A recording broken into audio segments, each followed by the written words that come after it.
Simon, not every movie, not every TV show needs to be properly reviewed. Sometimes we just like to vomit out the things we've been watching during the week, and hence the segment, What Else Have You Been Watching?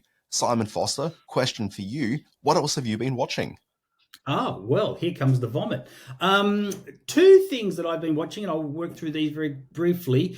Getting a release, oh, gee, well after the rest of the world, but I'm certainly grateful for it, is a movie called Ryuichi Sakamoto Opus.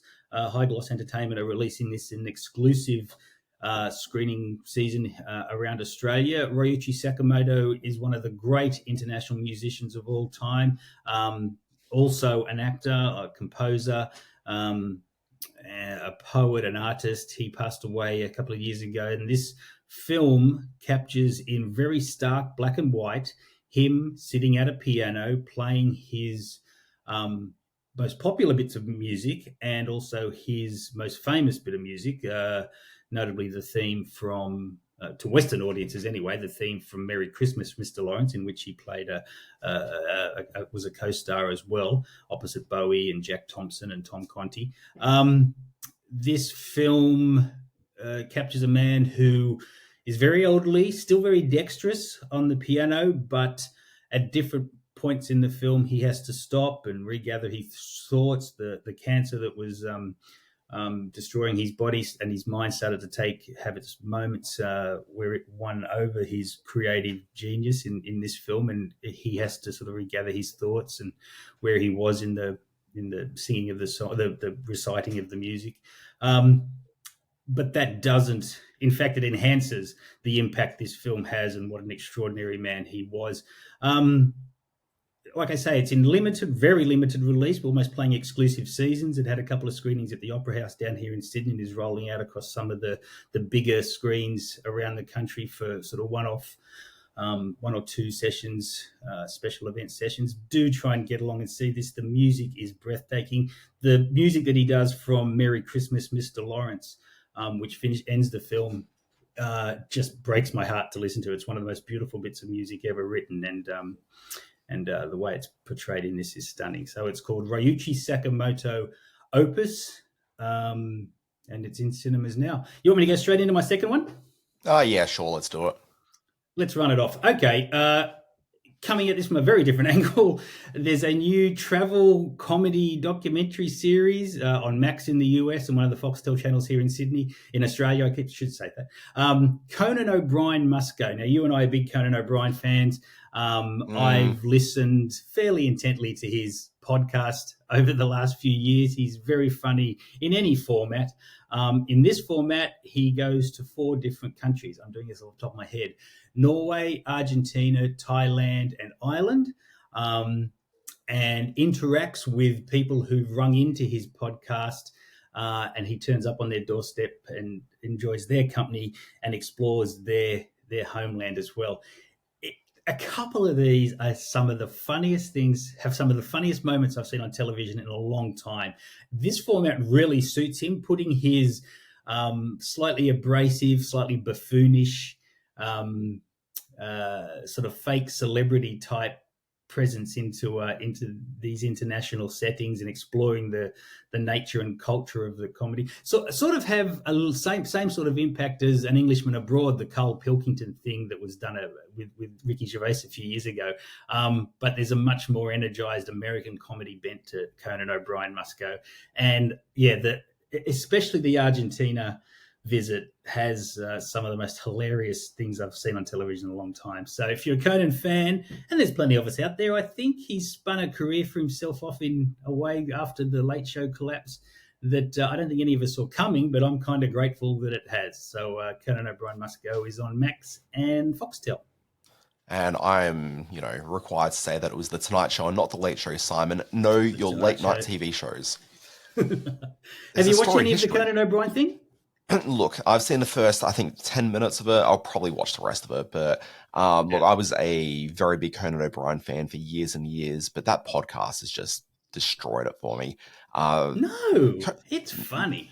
Yeah, look, if you want to interview where every interview is structured around the idea of, hey, how great am I? Let's all talk about Yep. Conan O'Brien for a little bit. Hey, guy from the Beatles, you know how that time that you had that really interesting moment was heightened by the fact that you were there with me in the room? Look, I mean, Yeah. that's a great conversation, Conan, but, whatever. I think It's he's just, making it's, fun of himself a little bit there. no, but So he's not. and the But he's not and Simon. and He will make Musco fun of does that himself, as which is well. fine, but it's such an egotistical ride every interview. Okay, Yeah, he puts himself into I everything. It's painful. disagree on that one. I think he takes himself down a few notches when he can. So anyway, He may Dan do Barrett, he may do that, but the rest of the podcast is about propping him up. Painful. what else have Anyway, you been watching then? look, so during the week, I've had a pretty sort of wild week and a half of spending time in a hospital, not for me, being just horribly sick with some sort of flu going around. I've spent a lot of time sitting on the couch. And what else are you going to do when you got that much couch time? Then watch every single Planet of the Apes movie, which I did. So, fired up the 1968 original, then I went through. Wait, let's get the list here happening entirely here. Where is it? So you got Planet of the Apes, you got Beneath the Planet of the Apes, you've got Escape from the Planet of the Apes. What's great about Escape from the Planet of the Apes is if you've seen Beneath the Planet of the Apes, you know that the Earth gets blown up right at the end. Okay, and yet there's a sequel. It's fantastic. So the sequel takes you back to the 1970s, which is really fun. If you've ever want to see a shopping montage involving people in chimpanzee costumes, this is your Who movie. wouldn't want to see that?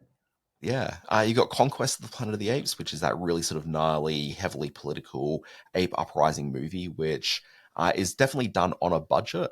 But if you want to see a whole bunch of people in chimpanzee and gorilla costumes running around in the quasi-futuristic world that is outside the 20th Century Fox buildings in Hollywood, California, this is the movie for you.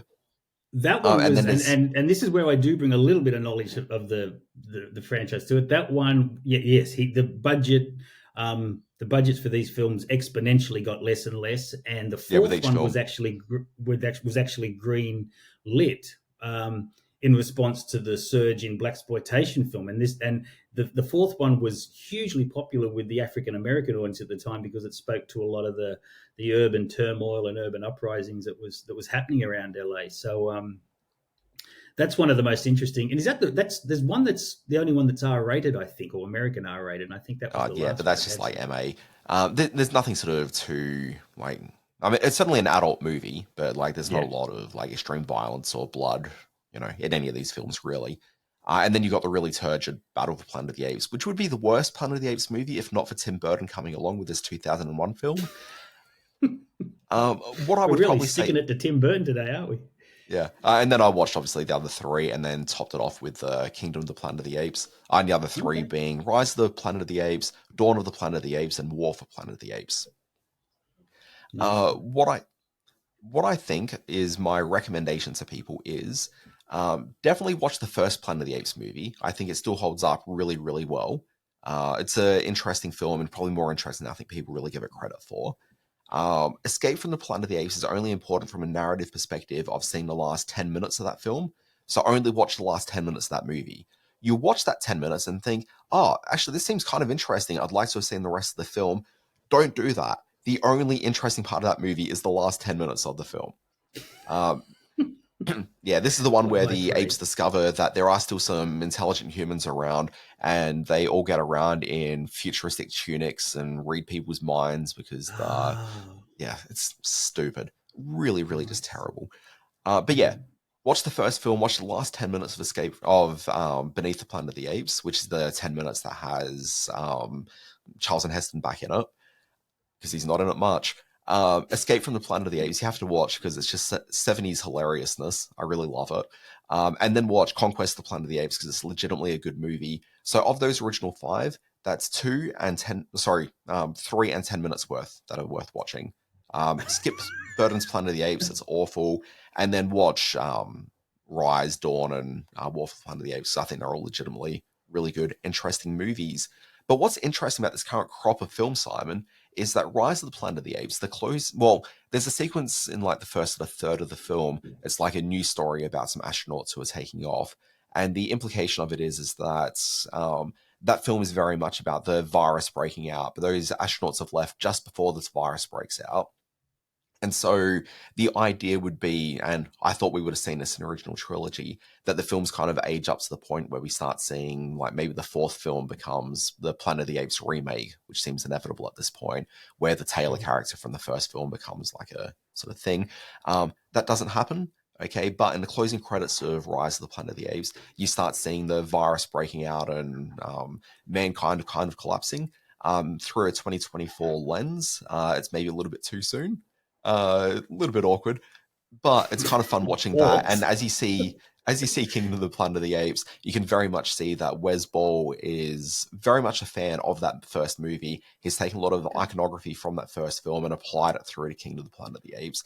But he also takes what happened with the last three films, which exist in the same, world of Kingdom of the Planet of the Apes, and sort of takes that with the idea that we probably are getting to the point of a remake of Planet of the Apes, but there's some side journeys we're going to take before we get to that point. I can't help but think, given your clear passion for and vast knowledge of all things Planet of the Apey, we might have done a breakout podcast for this and maybe done a separate one, but that's something we can maybe revisit in the future. That would be an interesting show. Other than an ape movie, what else have you been watching, Dan Barrett? So my rewatch of the TV show Evil continues. I'm halfway through season 3, so I've only got a few episodes left until I'm ready for season 4. Season 3, I'd forgotten, introduces a really just bold and striking title sequence. Even if you're not watching the show, get on Google, the YouTube, and see if you can watch the opening titles to Evil, because my God, they are something. And then through, as I said, I was really sick during the week. Through the flu delirium I had, the theme song to a kids cartoon on Apple TV Plus that my kid's watching called Sago Mini Friends, where the theme song is nothing but the characters saying thank you to each other. That has been ringing in my head all week, and it just will not get out.